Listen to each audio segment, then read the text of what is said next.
Hello everyone, আজকে যাচ্ছি আমরা ফলতাই ভিডিও বানাতে। সব সময় দেখি কত ব্লগাররাই ফলতাই ভিডিও বানাতে আসে। এবারে তোমাদের মনে এই প্রশ্নটা আসতেই পারে যে ভাই তুই এমন করে বলছিস যেন তোর ফলতাতেই বাড়ি, যে কে কবে ব্লগ বানাতে আসছে সব তুই দেখতে পাচ্ছিস। সত্যি কথা বলতে আমার ফলতাই বাড়ি নয় তো কি হয়েছে, আমি তো ইউটিউবে সবসময় দেখতে পাচ্ছি, তাই আর কি বললাম। সবাই কলকাতা থেকে ব্লগ বানাতে যায়, কলকাতা থেকে ফলতার দূরত্ব তবু অনেকটাই কাছে, কিন্তু আমার বাড়ি থেকে ফলতা অনেকটাই দূরত্ব, যার জন্য ওখানে সিম্পল বাইক নিয়ে যাওয়া সম্ভব নয়। তাই আমি যাচ্ছি সুপার বাইক নিয়ে, নিনজা জেড 900। আর তোমাদের তো এত দামি সুপার বাইক কেনার কারো ক্ষমতা নেই, তাই জন্য আমার বাইকটাই দেখো আর মজা নাও। এই যে এটাই হলো আমার সুপার বাইক নিনজা জেড 900।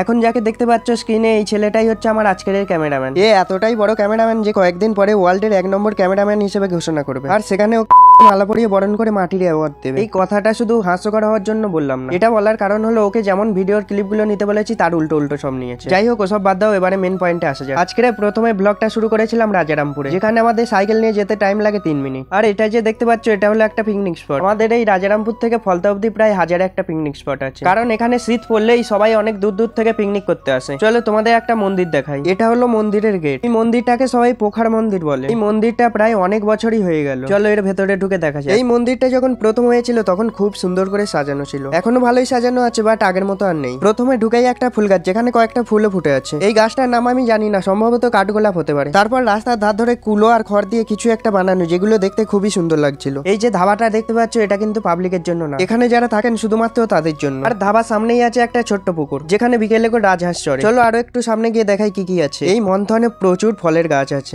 সব সময় দেখতাম এই গাছগুলোই ফল হয়ে থাকতো, বাট এখন আর দেখতে পাই না। আর এই যে দেখছো ছোট্ট একটা ঘর, এখানে কারোর বার্থডে সেলিব্রেট হয়েছিল, কারণ এখনো বেলুন হ্যাপি বার্থডে লেখা ওগুলো এখনো রয়েই গেছে। আর এর সামনেই একটা ছোট্ট মোটো মাঠ, এখানে সম্ভবত জন্মদিনের ট্রিট দিয়েছিল। এর ভেতরে একটা ছোট্ট মতো খাল করা আছে, যে খালের ওপর দিয়ে একটা ছোট্ট সাঁকো করে রেখেছে। এই সাঁকোটাই দাঁড়িয়ে ভালো ফটোশুট করা যাবে, বাট আমরা আর করলাম না, কারণ আমাদের হাতে এখন অত সময় নেই। চলো সামনে আরো অনেক কিছু আছে যেগুলো তোমাদের এখন দেখাবো। তোমাদের কাছে আমার একটাই রিকোয়েস্ট রইলো, তোমরা আমায় একটু সাপোর্ট করো। এই মন্থনে সব থেকে বেশি হলো গাছ, যেখানেই যাবে সেখানেই দেখতে পাবে শুধু গাছে ভরা। এই যে চৌবাচ্চাটা তোমরা দেখতে পাচ্ছ, এই চৌবাচ্চাটাই আগে প্রচুর মাছ ছাড়া থাকতো, বাট এখন তো কোনো মাছই দেখা যাচ্ছে না। তবে তোমরা যাই বলো এই ঘরটা কিন্তু দারুণ। আরো এটা যদি মাটির তৈরি হতো খড়ের ছাউনি দিয়ে আরো ভালো লাগতো। আর এই খালে যে গাছগুলো দেখতে পাচ্ছ এগুলো হলো পদ্মফুলের গাছ। চলো এবারে মেন মন্দিরে যাওয়া যায়। এই যে ছোট মন্দিরটা দেখতে পাচ্ছ এটা হলো রামকৃষ্ণ দেবের মন্দির। আর এই যে বড় মন্দিরটা দেখতে পাচ্ছ এখানে প্রত্যেক বছর দুর্গা ঠাকুর ওঠে। তোমরা এখানে এসে একদিন ঘুরে যেতে পারো। ওখান দিয়ে আমরা বেরিয়ে এসেছি, এবার চলো একটা শিব মন্দির দেখাবো। এই শিব মন্দিরটা দেখলে হয়তো অনেকেই চিনতে পারবে, কারণ নীলের মেলার সময় এখানে প্রচুর লোক জল ঢালতে আসে। আর যেহেতু 1 জানুয়ারি তার জন্য এত ভিড় হয়েছে, এখানে অনেকেই পিকনিক করতে এসছে।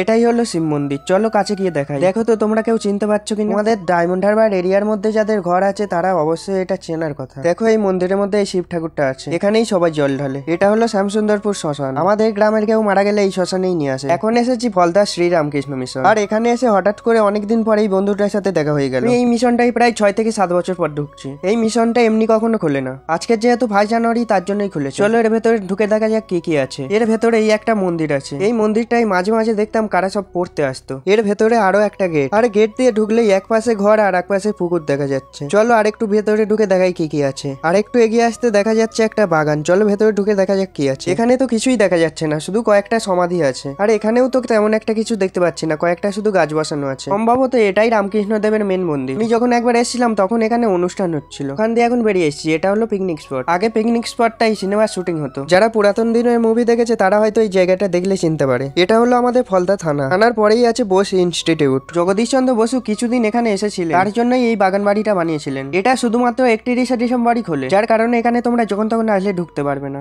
এখন আমরা চলে এসেছি নতুন জেটি, আর এখন দেখা যাচ্ছে জেটির গেট বন্ধ। কিন্তু এবারেই তো চিন্তার বিষয়, গেট বন্ধ তাও ভেতর মানুষগুলো কিভাবে ঢুকলো। দেখো আমি এখন যেভাবে ঢুকছি সেভাবেই সবাই ঢুকেছে। এই জেটিটার গেট কখনোই খোলে না, তাই আমরা সবসময় এইভাবেই ঢুকি। আমি একটু লাফিয়ে উঠলাম, কিন্তু দেখো এ যেভাবে উঠছে সেইভাবেই সবাই ওঠে। চলো ভেতরটা তোমাদের দেখাই। জেটির পাশে এই যে ঘরটা দেখছো ওই সিঁড়িটার উপর অব্দি জল উঠে যায়। আর ওই যে দূরে গাছগুলো দেখতে পাচ্ছ ওটা একটা পিকনিক স্পট। আর যে জেটিটা দেখতে পাচ্ছ ওটা জল মাপার জেটি, তাই ওখানে কোনো মানুষকে যেতে দেয় না। আমি প্রথমেই এটা যে নতুন জেটি বললাম, সত্যি কথা বলতে এটা আর নতুন নেই, পুরাতন হয়ে গিয়েছে। তাও এই জেটিটাকে নতুন জেটি বলার কারণ হলো ওই যে জল মাপার জেটিটা দেখালাম ওটা অনেক পুরাতন জেটি, আর ওই জেটিটার অনেক পরেই এই জেটিটা তৈরি হয়েছিল, তাই এটাকে সবাই নতুন জেটি বলে। চলো ওই জল মাপার জেটিটা আরেকবার ভালো করে দেখে নাও। এই জেটিটাই তবু আগে আগে ওখানে যারা গার্ড আছে তাদের বলে ঢোকা যেত, এখন তো একদমই কাউকে ঢুকতে দেয় না। এই জেটিটার অবস্থা দেখো, একদিক ভেঙে হেলে গিয়েছে। এই জেটিটা এখন বড় একটা জাহাজ দাঁড়িয়ে আছে। এটা কিন্তু পাবলিক জাহাজ নয়, এটা শুধু হয়তো কোনো কাজের জন্য দাঁড়িয়ে আছে। এখন আমরা জেটি থেকে বেরিয়ে যাচ্ছি, এবারে যাবো ফলতা কেল্লায়। জেটির পরে কেল্লায় যাওয়ার সময় প্রথমেই পড়বে 83-র একটা বাস স্ট্যান্ড। আর যারা এই ফলতায় আসতে চাইছো তারা এই 83 করেই চলে আসতে পারবে। এই 83টা বাবুঘাট থেকে ফলতায় আসে সরাসরি। তারপরেই পড়বে ফলতা হসপিটাল। এটার ক্লিপটা ভালোভাবে নিতে পারলাম না। তারপরেই পরে একটা বাচ্চাদের স্কুল, যেখানে ছোট্ট মতো পার্কও তৈরি করা আছে। পার্কটা রিসেন্ট হয়েছে, 2-1 বছর হলো। আমরা প্রায় কেল্লার কাছে চলে এসেছি। ওই যে খালের ওপারে দূরে দেখা যাচ্ছে কেল্লা, আর এই যে খালটা দেখছো এটা কেল্লার চারিদিকে গোল করে ঘেরা আছে। চলো এবার এর ভেতর ঢুকে তোমাদের দেখাই। ইংরেজদের আমলে তৈরি এই কেল্লাটার রাস্তা আগে এই একটাই ছিল, আর এই রাস্তাটা আগে তোলাও যেত।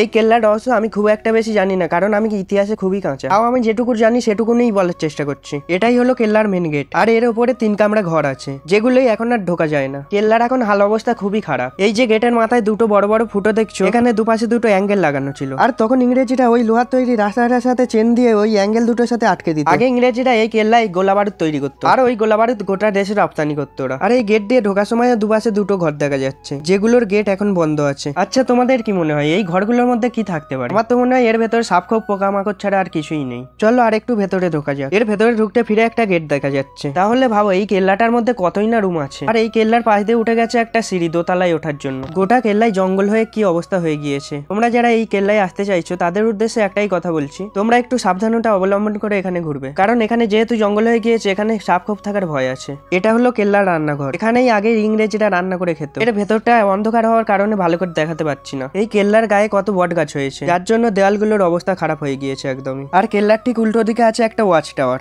এই ওয়াচ টাওয়ারে গা দিয়ে একটা লোহার সিঁড়ি করা আছে, আর ওই সিঁড়ি দিয়েই আগে ইংরেজিটা উপরে উঠতো। আর ওই ওয়াচ টাওয়ারের পাশেই আছে একটা সুড়ঙ্গ, যেটা আমি আর দেখালাম না। চলো এবারে যাওয়া যাক ফলতা ঝাউ বাগান। এই ঝাউ বাগানে শীতকালে খুবই ভিড় হয়, কারণ পিকনিক করতে আসে সবাই। আর গরমের সময় যে মানুষজন থাকে না তা নয়, গরমের সময়ও ভালোই মানুষজন আসে, তবে পিকনিক করতে নয়, হাওয়া খেতে। এই ঝাউ বাগানটা যেহেতু হচ্ছে নদীর ধারে, তার জন্য খুব সুন্দর হাওয়া দেয় গরমকালে। এই যে এটাই হলো ঝাউ বাগানে যাওয়ার রাস্তা। আরো একটা রাস্তা আছে যেটা হলো বাস স্ট্যান্ডের ওখান দিয়ে একটা বাজার আছে, বাজারের ওইখান দিয়ে যাওয়া যায়। আজকে যেহেতু 1 জানুয়ারি, তার জন্যই এত জাম হচ্ছে। এই শুটটা হয়তো আজকে 1 জানুয়ারিতে করছি, কিন্তু ভিডিওটা তোমরা কবে দেখতে পাবে কোনো ঠিক নেই। আর ঝাউ বাগানে এই যে একটা বড় হাউস দেখতে পাচ্ছ, এটা কোনো হাউস নয়, এটা একটা বড় হোটেল। এর ভেতরে একটা ছোট্ট সুইমিং পুল আছে। আর এই যে জায়গাটা দেখতে পাচ্ছ সিমেন্টের জেটি মতো করা, এখানেই দেব শুটিং করতে এসেছিল বাঘাযতীন মুভি। আর এই যে দাঁড়ানোর জন্য ব্যারিকেডটা করা জেটির পাশে, এটা রিসেন্ট করেছে। বাঘাযতীন মুভি শুট করতে এসে এই হোটেলটার মধ্যেই দেব ছিল। এখান দিয়েই শুরু ঝাউ বাগানের মাঠ। ওইদিকে এগিয়ে গেলে মাঠটা একটু বেশি চওড়া, আর মাঠের পাশেই আছে ফলতা শ্মশান। এখন আমরা জামে আটকে গিয়েছি, না পাচ্ছি সামনে দিয়ে বেরোতে, না পাচ্ছি পেছন দিয়ে। ফলতা যেহেতু আমার নিজের এলাকা, তার জন্য আমি অল ডিটেলসে শেয়ার করার চেষ্টা করলাম। তোমাদের ভিডিওটা কেমন লাগলো অবশ্যই একটু কমেন্টে জানি। আরো যদি ফলতা সম্বন্ধে আর কিছু জানার থাকে আমাকে তাহলে কমেন্ট করতে পারো। এই ভিডিওটা যদি তোমরা ফেসবুক থেকে দেখে থাকো একটু ফলো করে দিও, আর ইউটিউব থেকে দেখলে একটু সাবস্ক্রাইব করে দিও। আজকের মতো এখানেই শেষ করছি, সবাই ভালো থাকবে, টাটা।